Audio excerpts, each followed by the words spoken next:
히브리서 3장 1절에서 6절. 히브리서 3장 1절에서 6절. 하나님의 말씀이 이러합니다. 그러므로 함께 하늘의 부르심을 받은 거룩한 형제들아, 우리가 믿는 도리의 사도이시며 대제사장이신 예수를 깊이 생각하라. 그는 자기를 세우신 이에게 신실하시기를 모세가 하나님의 온 집에서 한 것과 같이 하셨으니, 그는 모세보다 더 영광을 받을 만한 것이 마치 집 지은 자가 그 집보다 더 존귀함 같으니라. 집마다 지은 이가 있으니 만물을 지으신 이는 하나님이시라. 또한 모세는 장래에 말할 것을 증언하기 위하여 하나님의 온 집에서 종으로 신실하였고, 그리스도는 하나님의 집을 맡은 아들로서 그와 같이 하셨으니, 우리가 소망의 확신과 자랑을 끝까지 굳게 잡고 있으면 우리는 그의 집이라. 아멘. 오늘 본문을 통해서 다시 한번 하나님은 우리가 이 땅에 살아가면서 어떤 삶을 살아야 할지에 대해서 말씀하십니다. 우리에게 권면하고 있는 것을 저희들이 보게 됩니다. 1절 후반부에 보시면 하나님이 우리에게 명령하고 있는 삶을 저희들이 보게 됩니다. 명령형이 나오고 있죠. 예수를 깊이 생각하라. 이것이 바로 히브리서 기자가 또는 하나님이 우리에게 이 땅에 살아가면서 우리에게 명령하고 있는 삶의 모습이라는 것을 보게 됩니다. 비슷한 이야기가 2장에서도 나오고 있는데요. 1절에 보면 그러므로 우리는 들은 것에 더욱 유념함으로써, 지금까지 히브리서 기자가 말씀했던 그 내용에 대해서 끊임없이 듣고 믿을 것을 말씀하고 있고, 3장에서는 다시 한번 히브리서 기자가 말씀하는 것처럼 그 예수 그리스도를 깊이 묵상하며 우리 가슴에 새기며 살 것을 우리에게 말씀하십니다. 그때 여러분, 왜 히브리서 기자는 예수 그리스도를 깊이 생각할 것을 말씀하고 있습니까? 그럴 때 이 히브리서 기자, 이 독자들을 생각해 보세요. 이 히브리서를 읽고 있는 독자들의 상황을 여러분들이 생각을 한다면 왜 이 히브리서 기자는 예수 그리스도를 깊이 생각할 것을 요구하고 있는지를 알게 됩니다. 이들은 지금 예수님을 믿는 것 때문에 참으로 힘든 삶을 살아갑니다. 핍박 가운데 살아가고 있습니다. 여러분, 인생을 살다 보면 별일이 있습니다. 여러분들도 이만큼 살아보셨으면 별별 일들을 다 경험했을 거라 생각을 합니다. 참으로 힘든 가운데 있고 고난 가운데 있다면 여러분, 예수님을 생각하는 것이 쉽습니까? 여러분들이 고난 가운데 있을 때 예수님은 생각이 나십니까? 아마 히브리서를 읽고 있는 자들도 비록 예수님을 믿고 있지만 너무나 힘든 가운데 있기 때문에 점점 예수님을 잊고 살아가고 있는 모습을 우리가 상상해 볼 수 있을 것 같아요.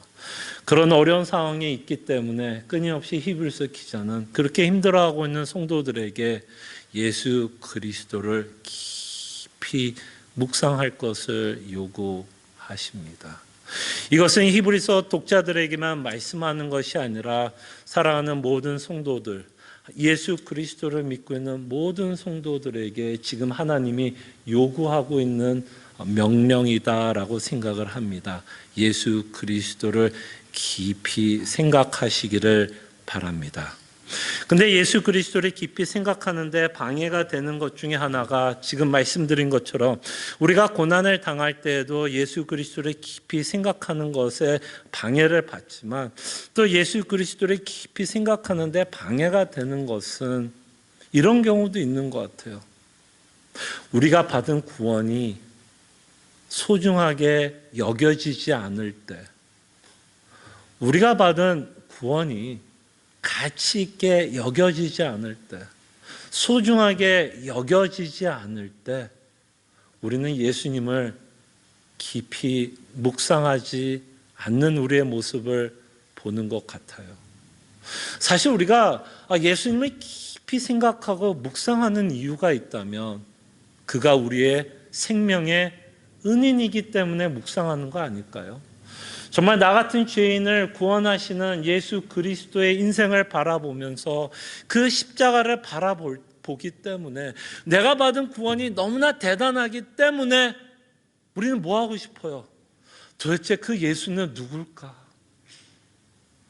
그 예수님에 대해서 우리는 관심을 갖게 됩니다.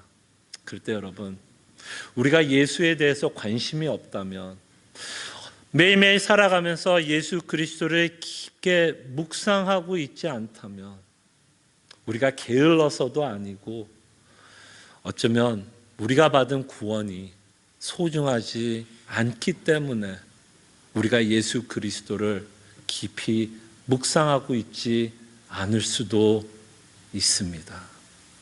그때 사랑하는 저희 교회 성도님들은 이런 분들이 없기를 바라요. 정말 내가 받은 구원이 너무너무나 소중하고 가치가 있고 감사하기 때문에 우리는 뭐 하고 싶을까요?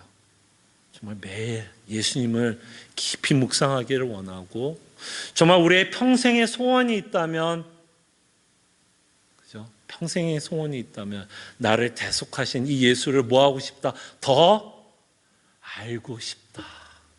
저는 정말 이것이 우리 교회 평생의 기도 제목이 됐으면 좋겠어요. 정말 우리 교회가 기도해야 될 것 참 많습니다. 부족한 것도 많고 연약한 것도 많지만 정말 우리 교회가 가장 애쓰기를 원하는 기도 제목이 있다면 정말 나를 구원하신 이 예수를 정말 평생을 두고 너무너무 알고 싶다. 그리고 매일매일 살아가면서 이 예수를 더 깊이 묵상하기를 저희 교회 성도들은 정말 그런 삶을 살기를 소원합니다. 그래서 이 히브리서 기자는 이 예수를 깊이 묵상하라고 말씀하면서 그러므로로 시작합니다. 이 그러므로라는 접속사는 여러분들이 잘 아는 것처럼 앞에서 말씀했던 논지에 대한 어떤 결론을 내릴 때 또는 어떤 것을 요약할 때, 앞의 내용을 요약할 때 그러므로라는 접속사를 사용합니다. Therefore. 그래서 지금 사실 1절에 나와 있는 단어들은 여러분들이 이제는 좀 익숙한 단어이기를 바라요. 벌써 이미 우리가 2장을 통해서 살펴봤던 내용입니다. 예수님이 누구이신지에 대해서는 우리는 이미 살펴봤어요. 대제사장. 근데 그 대제사장은 어떤 대제사장이에요? 자비하시고 신실하시고 정말 나 같은 죄인을 위해서 십자가에 죽으신 정말 너무 자비로우시고 하나님의 약속을 이행하기 위해서 신실하게 자신의 목숨을 내주기까지 신실하게 자신의 사역을 감당하신 예수 그리스도. 그래서 우리는 대제사장이신 예수 그리스도를 생각하면서 우리를 너무나 사랑하시며 우리에게 긍휼을 베푸시며 어느 상황 가운데서도 우리를 동정하고 계신 예수 그리스도인 것을 보게 되며 그는 사도이십니다. 사도하면 여러분들이 먼저 생각나는 건 12사도들이죠. 근데 이 사도의 원조는 누군지 아세요? 예수님이에요. 왜냐하면 히브리서 기자가 이렇게 말씀하시니까 사도이시며, 그때 여러분 사도라는 단어가 뭐죠? 사도. 보내심을 받은 자가 사도입니다. 그죠? 그럼 예수님을 사도라고 말씀하고 있다면 하나님이 예수님을 보내신 거죠. 그럴 때 하늘의 영광을 잠시 유보하시고, 그죠? 이 땅에 몸을 입고 천한 죄인과 같은, 죄인은 아니지만 우리의 죄를 대속하기 위해서 죄인과 같은 십자가 인생을 살기 위해서 하나님이 예수 그리스도를 보내셨습니다. 예. 그렇게 해서 우리를 어떻게 만들었어요? 거룩한 형제. 우리가 가족이 되었습니다. 가족이 되었고 그 근원지는 하늘의 부르심으로 시작하고 있습니다. 그래서 우리의 그 구원의 근원지는 하늘에 있다라는 것, 하나님의 나라에 있다라는 것, 그리고 이 예수님이 우리가 거듭나야 한다라고 했을 때 그 거듭나야 한다라는 그 단어의 어원을 살펴보면 하늘에서 거듭난 자들, 우리는 하늘에서 부르심을 받은 자들이다라고 성경은 말씀하십니다. 이 예수를 깊이 생각하라는 거죠. 자, 그러면서 새로운 인물이 등장을 합니다. 이렇게 예수를 깊이 묵상하라면서 다시 한번 예수 그리스도가 누구인지를 우리에게 설명하기 위해서 또 히브리서 기자는 누구와 비교를 하면서 예수님이 상당히 우월하고 탁월하신 분이다라고 설명을 하려고 합니다. 자, 그럴 때 누구를 가지고 예수님을 비교하냐면 모세를 가지고 비교를 합니다. 이제 3장과 4장은 모세의 인생을 좀 기억하셔야 돼요. 모세 하면 이스라엘 백성을 끌고 광야에서 살았던 그 인생을 여러분들이 좀 기억을 하시면 이제 3장과 4장은 모세의 이야기를 가지고 예수 그리스도와 그리스도를 믿는 자의 삶을 저희들이 살펴보게 될 것입니다. 자, 그런데 왜 이 히브리서 기자는 모세라는 인물을 등장을 시켰을까요, 여러분? 모세. 왜 모세? 왜 하필이면 모세였을까요, 여러분? 자, 그럴 때 이 히브리서 기자는 굉장히 고의적으로 모세를 등장시키고 있습니다. 다시 한번 이 편지를 서신서를 읽고 있는 독자들의 상황을 좀 기억해 주시면 모세를 왜 다시 한번 모세를 왜 등장시키고 있는지를 알 수 있어요. 조금 전에 말씀드린 것처럼 이 독자들은 어떤 자들이었냐면 특별히 유대교였어요. 유대인들. 그죠? 정말 유대인들. 유대교를 믿고 있던 유대인들이 개종을 해서 이제 기독교를 믿게 되었는데 어떤 일이 벌어지냐면 예수 그리스도를 믿는 것 때문에 핍박이 오기에 이들은 지금 어떤 상태냐면 믿음이 지금 흔들리고 있고 배도하고 싶은 유혹을 받습니다. 다시 말씀드리면 예수 그리스도를 그냥 이제 그만 믿고 어디로 돌아가려고 그럴까요? 핍박을 받지 않는 유대교로 돌아가려고 하는 거예요. 그런 상황에 있는 독자들이에요.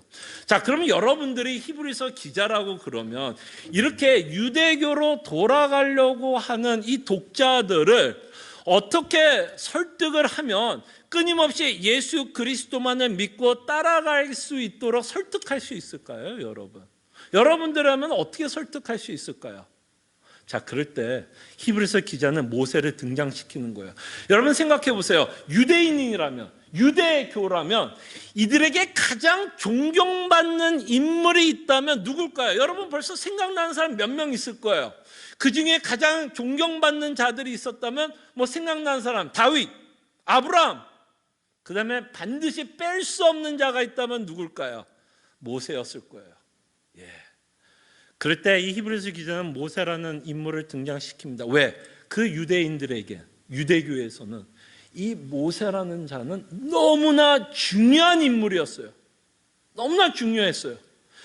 애굽에서 독립투사로 이 이스라엘 백성을 끌고 나온 것뿐만 아니라 이 모세를 통해서 이들은 십계명이라는 어마어마한 율법도 받게 됩니다. 그렇기 때문에 이 이스라엘 백성에게 모세라는 인물은 너무너무 중요한 인물이에요. 자, 그런데 이 히브리서 기자는 뭐라고 말하고 싶으냐면 이들이 모세를 이제 유대교로 돌아가려고 했을 때 이들이 가장 존경하는 사람이 모세였다면 뭐라고 설득하면 좋을까요? 예수님이 모세보다 뭐라고 말하면 좋을까요? 모세보다 더 탁월하다. 그죠? 너네들이 돌아가려고 하는 유대교에서 가장 존경받는 사람이 모세라면 그 모세보다도 너희들이 지금 믿고 있는 예수님이 훨씬 더 우월하고 탁월하다라는 것을 증명할 수 있다면 이들로 하여금 끊임없이 뭐 할 수 있게 할 수 있을까요? 끊임없이 모세를 쫓아가 유대교로 돌아가는 게 아니라 내가 계속해서 예수님을 믿고 따라가야겠구나라는 거 설득을 할 수 있을 것입니다. 그래서 지금 이 모세를 들어서 지금 예수님과 비교하면서 예수님이 얼마나 대단한 분인가를 지금 히브리서 기자는 설득을 하려고 합니다. 자, 그럴 때 이 모세와 예수님을 비교를 하는데요. 먼저 이들이 갖고 있는 공통 분모에 대해서 먼저 말씀을 하십니다.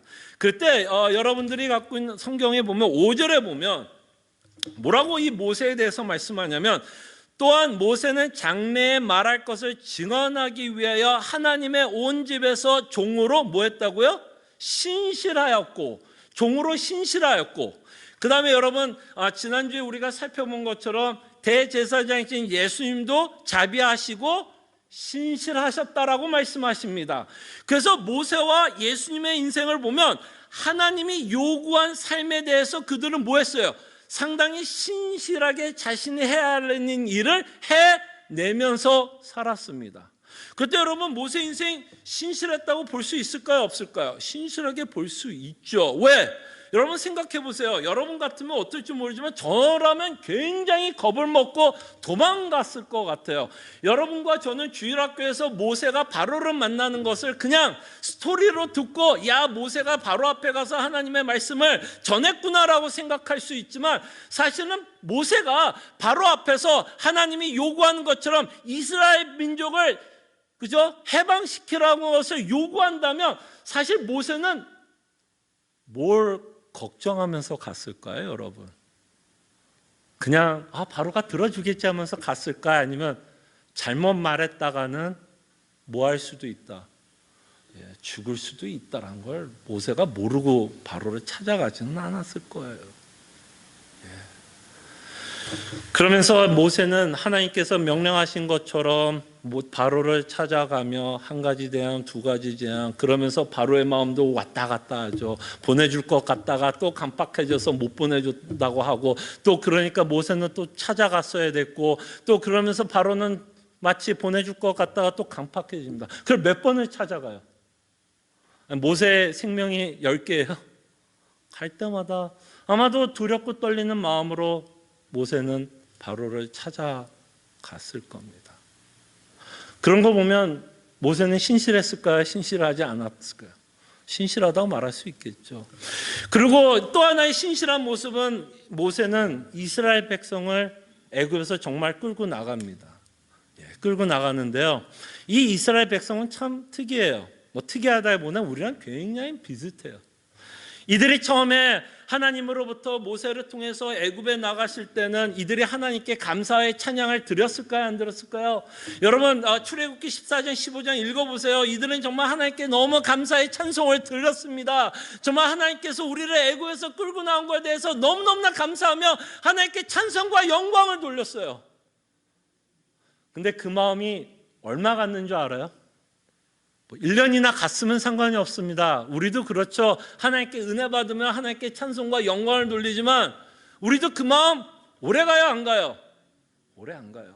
이스라엘 마음도 오래 가지 않았습니다. 딱 몇 달 걸렸는지 알아? 3달 걸렸어. 딱 3달.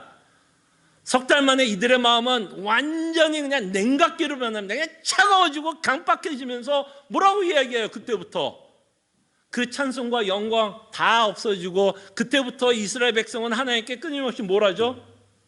불평, 불만. 저는 이스라엘 백성을 좀 욕하고 싶지는 않아요. 왜냐하면 나도 그렇거든요. 여러분 가운데 이스라엘 백성의 모습을 보셔야 돼요. 저도 불평, 불만을 하고 저도 공감이 갑니다. 저래도 똑같이 했을 거예요. 그러니까 이 구약의 이스라엘의 백성의 이야기가 우리한테 적용되는 거예요. 왜? 우리도 그런 모습이 있기 때문에. 이건 이스라엘의 이야기가 아니에요. 우리의 이야기입니다. 자, 그럴 때 이들의 불평, 불만 기억하시죠? 광야에 있었으니까 당연히 필요했던 게 뭐예요? 물이죠. 물이 없어 불평.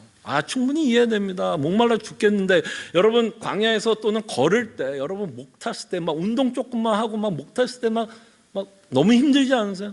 이들은 사막을 걷고 있어요. 물이 이센시로 정말 필요했습니다.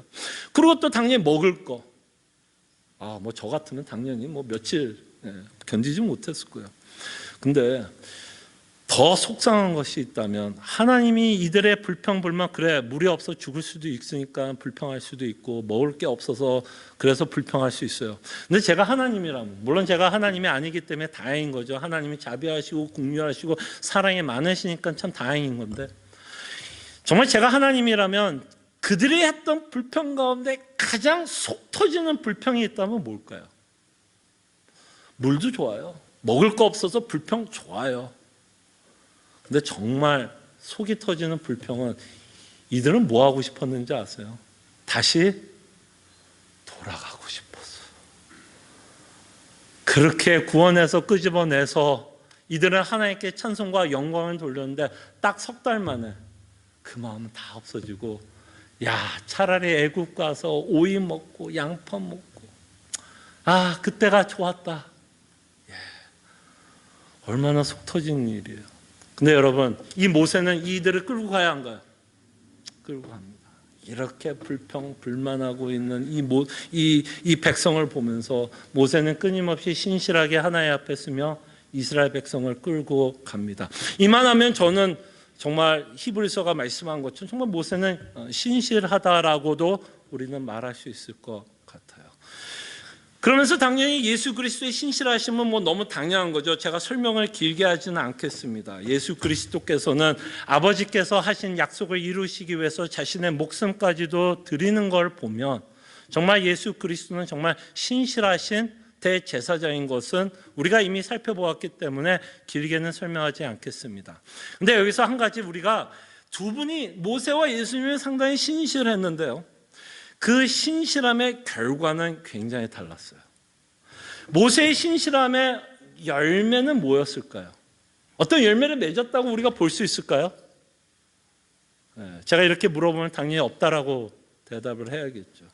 자, 그럴 때 이 모세의 신실함을 통해서 아무런 열매를 맺지 못했다라는 것을 저희들이 좀 생각을 해보겠습니다. 출애굽기 32장 31절에서 32절, 이 구절도 여러분들이 굉장히 잘 아는 구절입니다. 금송아지 만들고 이게 우리를 구원한 여호와 하나님인 걸 믿고 그 금송아지 앞에서 이스라엘 온 백성이 지금 찬송하고 영광을 돌리고 있고, 모세는 뭐하고 있죠? 지금 십계명을 받기 위해서 잠시 그 자리를 떠나고 있을 때 이 이스라엘 백성은 하나님 앞에서 우상 숭배를 하고 있습니다.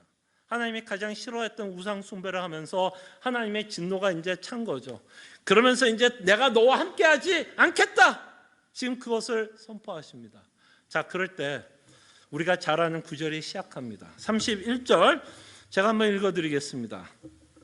자, 이렇게 하나님이 진노하고 있을 때 모세가 이렇게 기도하는 내용을 보게 됩니다. 모세가 여호와께로 다시 나가 여짜오되 슬프도소이다. 이스라엘 백성을 대표해서 그들이 지었던 죄에 대해서 모세는 통감하고 있고 애통하며 하나님께 기도하고 있습니다.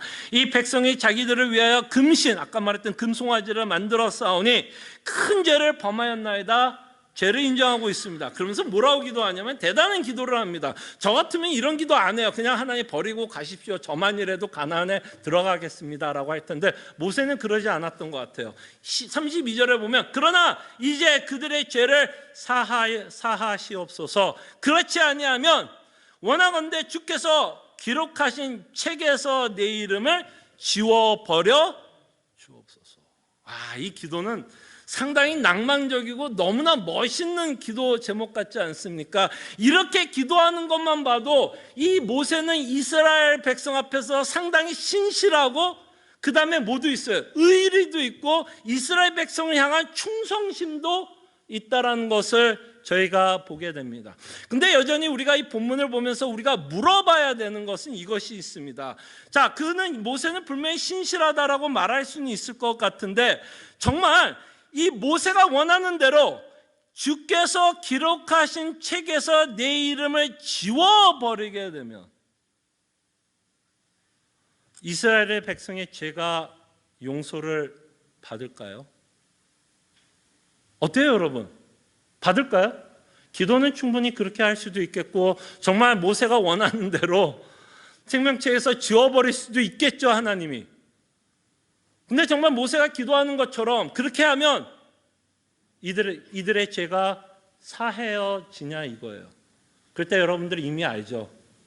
모세의 이름이 생명책에서 지워진다고 해도 이들의 죄는 사해어지지 않습니다. 이 말을 통해서 제가 말씀드리고 싶은 건, 모세는 신실했는지는 모릅니다. 하나님 앞에 신실했어요. 그러나 거기에는 아무런 아웃컴이, 열매가 없다라는 얘기예요. 신실했는지는 모르지만 그 안에는 구원이 없어요. 그런데 우리가 믿고 있는 예수 그리스도의 신실하심을 통해서는 우리에게 뭐가 있냐면 구원이 주어진다는 겁니다. 그럴 때 이 이스라엘 민족이 다시 유대교로 돌아간다면 어떤 일이 벌어질까요? 구원이 없는 곳으로 돌아가는 것이요, 그들이 갖고 있는 구원을 잃어버릴 수도 있다라는 것을 저희들이 보게 됩니다. 그래서 히브리서 기자는 우리에게 말씀하십니다. 우리의 구원자는 예수 그리스도입니다. 오로지 우리의 구원자는 예수 그리스도로 말미암아서만 우리에게 구원이 있다라는 것을 히브리서 기자는 모세와 비교하면서 우리에게 더 강한 확신을 줍니다. 이 세상에 어떤 것도 우리의 인생을 구원할 수 있는 건 없습니다. 우리의 학력, 우리의 재산, 우리의 커리어, 이 세상에 어떤 것도 하나님 앞에 서서 우리가 구원을 받을 수 있는 방법은 없습니다. 오로지 우리를 구원하실 수 있는 분은 정말 신실하신 대제사장이신 예수 그리스도인 것을 히브리서 기자는 다시 한번 말씀하시려고 하십니다. 자, 그러면서 한 가지 중요한 말씀을 또 하시는데요, 모세와 예수님을 비교하면서 굉장히 중요한 이야기를 합니다. 5절에 보니까 또 뭐라고 말씀하셨냐면, 아까 읽은 것처럼 또한 모세는 뭐를 했냐면 장래에 말할 것을 증언했다라고 말씀합니다. 장래 일을 증언했던 자였고, 증언하기 위해서 하나님 온 집에서 뭐라고요? 종으로 신실하게 일을 했습니다. 여러분, 이걸 이해하기 위해서는 여러분 혹시 히브리서 1장 1절과 2절이 기억나십니까? 이 히브리서 1장 1절에서 2절을 이해를 하시면 지금 모세의 역할을 여러분들이 이해할 수 있습니다. 여러분, 히브리서 1장 1절과 2절에 보면 옛적과 마지막 때를 비교합니다. 그죠? 옛적과 마지막 때를 비교하는데, 옛적에는 누구를 통해서 말씀하셨냐면 선지자들, 여러 모양과 여러 부분으로 우리에게 말씀하셨던 그 하나님이 마지막 때는 누구를 통해서? 아들을 통해서 말씀하셨다고 얘기합니다. 그럼 모세는 어느 부분에 우리 속할까요? 옛적 아니면 마지막 때? 모세는 옛적에 속한 자들이죠. 그러면 모세가 하는 일은 뭐예요? 그 앞으로 올 그 아들을 예언하는 선지자의 역할을 합니다. 그럼 당연히 누가 더 탁월한 걸까요? 예언하는 자가 탁월할까요? 그 예언의 주인공이 탁월할까요? 당연히 예언의 주인공이 더 탁월한 거 아니에요. 모세는 예언자였고 그 예언을 했던 분이 예수 그리스도라면, 이 히브리서 기자를, 이 책을 읽고 있는 자들에게는 끊임없이 뭐예요? 아들이 더 탁월하다라고 말씀을 하십니다. 자, 그러면서 이제 무엇을 말씀하냐면 4절에 보면 3절부터 읽을게요. 3절에 보면 그는 모세보다 더욱 영광을 받을 만한 것이 마치 집 지은 자가 그 집보다 더욱 존귀한 같음이라. 집마다 지은 이가 있으니 만물을 지으신 이는 하나님이시니라. 그래서 엉뚱한 이야기를 하는 것 같아요. 집 이야기를 합니다. 그러면서 집 이야기하면서 예수님이 얼마나 위대하신가를 히브리서 기자는 이렇게 얘기해요. 이 세상을 누가 지었느냐? 예수님이 지었다, 하나님이 지으셨다라고 말씀을 하고 있고요.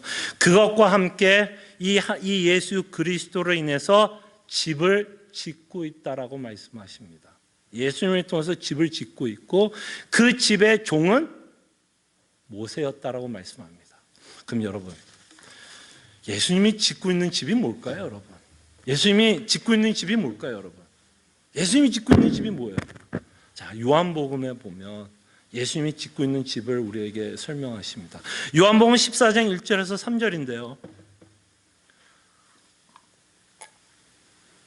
이 구절은 저희들이 함께 한번 읽어볼게요. 지금 예수님이 뭔가를 짓고 있다 그러고 집을 짓고 있는데 그 집이 어떤 집인가를 한번 보겠습니다. 1절에서 3절 저희들이 함께 읽죠. 시작. 너희는 마음에 근심하지 말라. 하나님을 믿으니 또 나를 믿으라. 내 아버지 집에 거할 곳이 많도다. 그렇지 아니하면 너에게 일렀으리라. 내가 너희를 위하여 거처를 예비하러 가노니 가서 너희를 위하여 거처를 예비하면 내가 다시 와서 너희를 내게로 영접하여 나 있는 곳에 너희도 있게 하리라. 보이십니까? 예수님이 어떤 집을 지으려고요? 이 땅에 집을 지으려고 하셨던 게 아닙니다. 모세는 이 땅에 집을 지었는지 모르겠어요. 이스라엘 백성이라는 집을 지었는지 모르지만 이 예수 그리스도가 짓고 있는 집은 영원한 집입니다. 영원한 집. 그래서 우리가 함께 살 집을 예수 그리스도께서 짓기 위해서 이 땅에 오셨고 십자가에 죽으셨고 부활하시며 승천하셨다라고 말씀을 하십니다.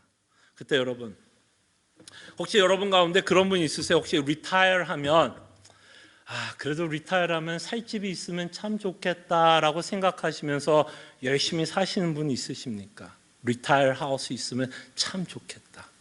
여러분 지금 예수님 짓고 있는 집이 어떤 집인지 아세요? 여러분 리타이어 하우스를 짓고 있는 거예요. 근데 이 집은 영원히 있을 리타이어 하우스예요. 리타이어 하우스. 그 집을 우리를 위해서 짓기 위해서 지금 열심히 짓고 계시다라고 말씀합니다. 그 다음에 이 집은요, 여러분 에베소서에 보면 예수님과 교회의 관계를 어떻게 설명하죠? 예수님은 신랑이시고 우리는 신부이시다라고 말씀합니다. 그럼 예수님이 짓고 있는 집은 어떤 집일까요? 신혼집이에요. 신혼집. 여러분들과 영원히 살 신혼집 짓고 있어요.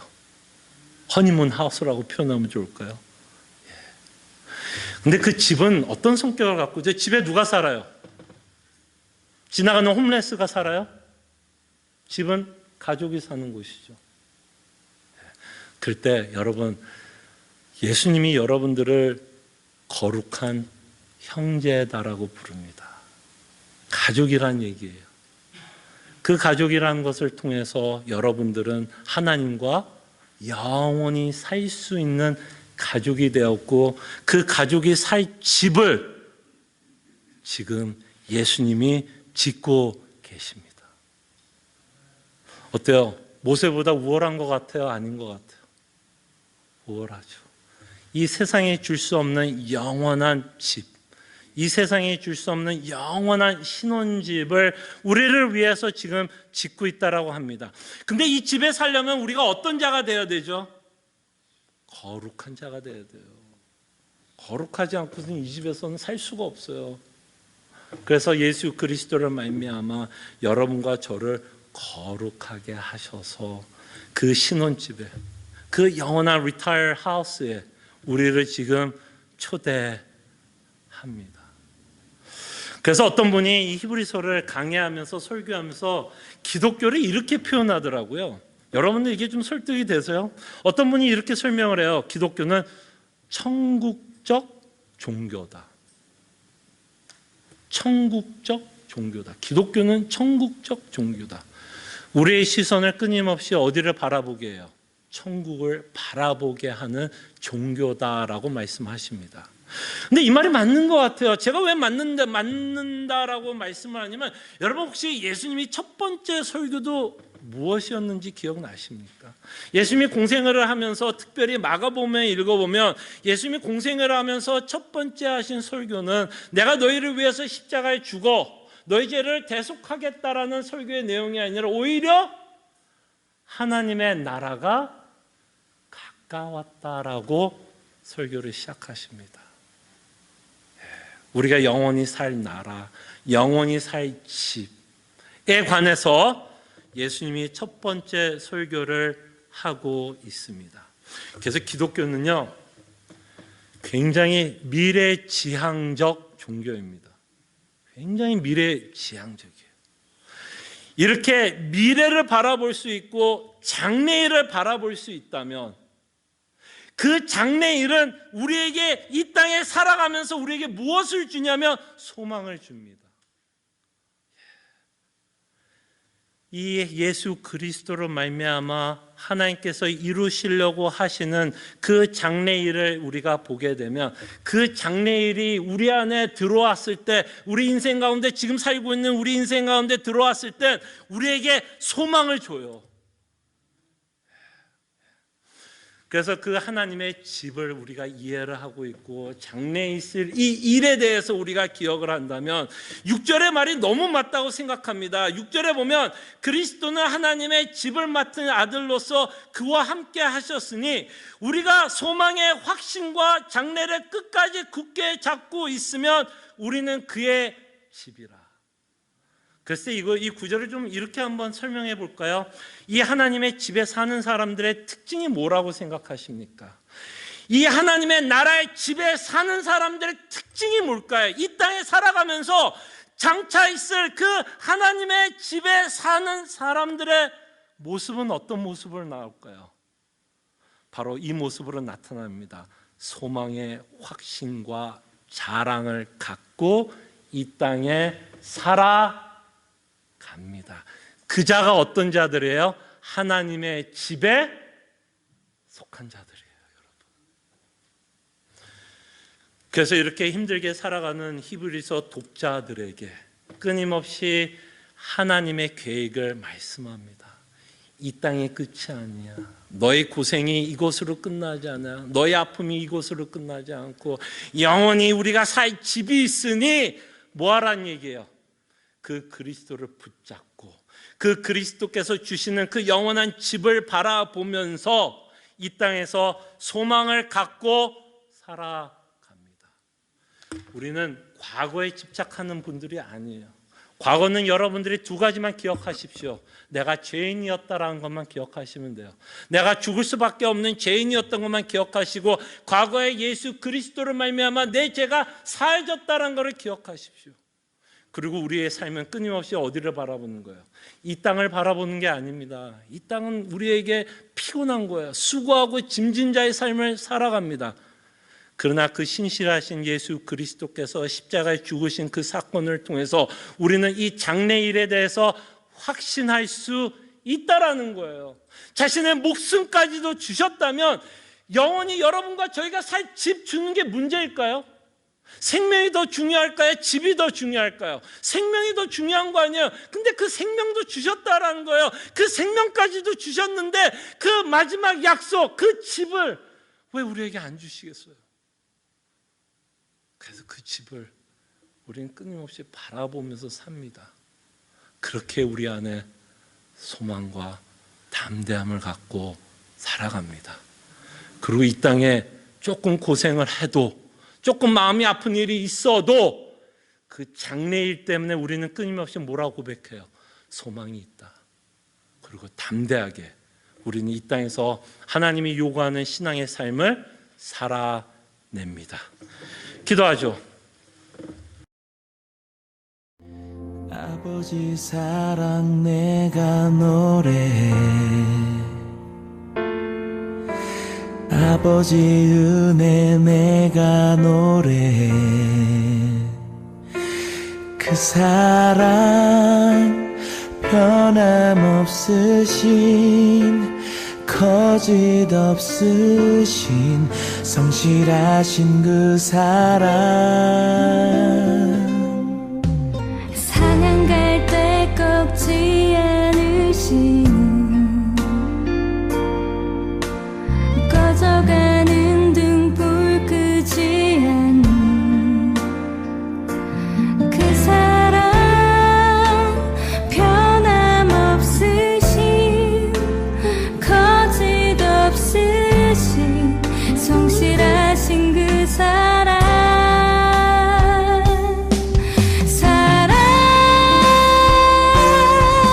그 사랑